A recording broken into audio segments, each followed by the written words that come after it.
সহবাসের পরে মেয়েদের জন্য ফরজ গোসল না করে ঘরের কাজকাম রান্না বাড়া ইত্যাদি করা, বাচ্চাকে দুধ খাওয়ানো, এগুলো জায়েজ আছে নাকি না জায়েজ?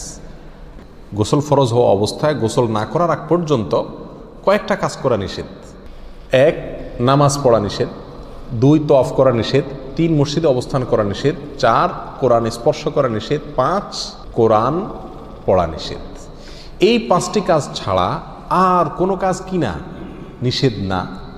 অতএব সহবাসের পরে কোনো মেয়ে, কোনো মহিলা তিনি যদি গোসল না করে, ফরজ গোসল না করে তিনি যদি কি করেন, গৃহস্থলীর কাজকাম করেন, রান্না বাড়া করেন, অন্য কাজকাম করেন, বাচ্চাকে দুধ খাওয়ান, এগুলো এই 5টি নিষিদ্ধ কাজের আওতায় যেহেতু নাই, অতএব সেটা জায়েজ আছে। আমাদের দেশে যত কঠোরতা সব মেয়েদের উপরে, ছেলেদের উপরে নাই। ছেলে গোসল ফরজ হয়েছে, 2-4 ঘন্টা শুয়ে রয়েছে বা এমনকি হাঁটাহাঁটি করছে, তাকে তেমন কেউ কিছু বলে না। সমস্ত চাপগুলা মেয়েদের উপরে। আর এই ফতোয়াগুলা মেয়েদের উপরে, ফতোয়াগুলা দেয়ও বেশিরভাগ মেয়েরাই।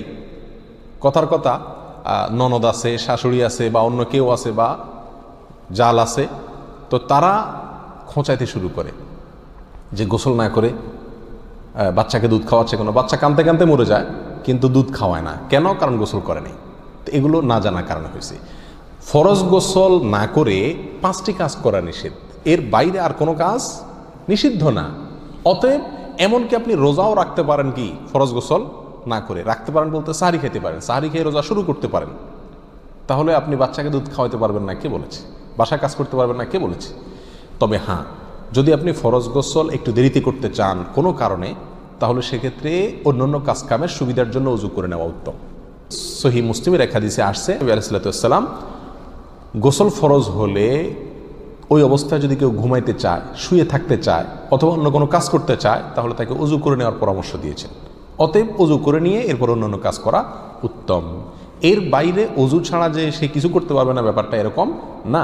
একবার আবু হুরায়রা রাদিয়াল্লাহু তাআলা আনহু, তার সাথে নবী আলাইহিস সালাতু ওয়াস সালামের দেখা হয়েছে কোনো এক রাস্তায়, এই অবস্থায় যে তার গোসল ফরজ হয়েছিল। তো আবু হুরায়রা রাদিয়াল্লাহু তাআলা রাসূলুল্লাহ সাল্লাল্লাহু আলাইহি ওয়াসাল্লামকে দেখে এড়াইয়া চলে গেছেন, একরকম পালায়া চলে যাওয়ার মতো, যায় তাড়াতাড়ি করে গোসল টোসল করে তারপরে আসলেন। নবী আলাইহিস সালাতু ওয়াস সালাম জিজ্ঞাসা করলেন, আবু হুরায়রা তুমি কই গেছিলা, তোমার দেখলাম? বলে, ইয়া রাসূলুল্লাহ, আমার গোসল ফরজ হয়েছিল, তো আমি আপনার সঙ্গে বসবো, সময় দেব, ফরজ গোসল অবস্থায় আমার কাছে জিনিসটা অপছন্দ লাগলো, নাপাক অবস্থায় এভাবে থাক, আপনার সাথে সাক্ষাৎ করব। তখন নবী আলাইহিস সালাতু ওয়াস সালাম বলেছেন, সুবহানাল্লাহ, মোমেন আবার নাপাক হয় নাকি? অর্থাৎ এটা তো একেবারে তোমার পুরো বডি নাপাক হয়ে গেছে, টাচ করলে আমি নাপাক হয়ে যাবে, ব্যাপারটা তো এরকম না, তুমি এটাকে এত কঠিনভাবে নিয়েছো কেন? তাহলে এই সব হাদিসগুলোকে সামনে রাখলে মোটামুটি পরিষ্কার হয়ে যায়। আমাদের আয়েশা রাদিয়াল্লাহু তাআলা আনহা থেকে এক হাদিসে আসছে, তাকে জিজ্ঞাসা করা হয়েছিল যে নবী আলাইহিস সালাতু ওয়াস সালাম গোসল ফরজ হলে তিনি ঘুমাতেন কিনা? তিনি বলেছেন হ্যাঁ ঘুমাতেন। কোনো কোনো বর্ণনা আসছে ওযু করা ছাড়াও ঘুমাতেন। তাহলে বোঝা গেল ওযু করে নিয়ে ঘুমানো, ওযু করে নিয়ে কাজকাম করা উত্তম, কিন্তু আপনি যদি নাও করেন তাতে কি হবে না, কোনো গুনাহ এতে হবে না। আল্লাহু আ'লাম।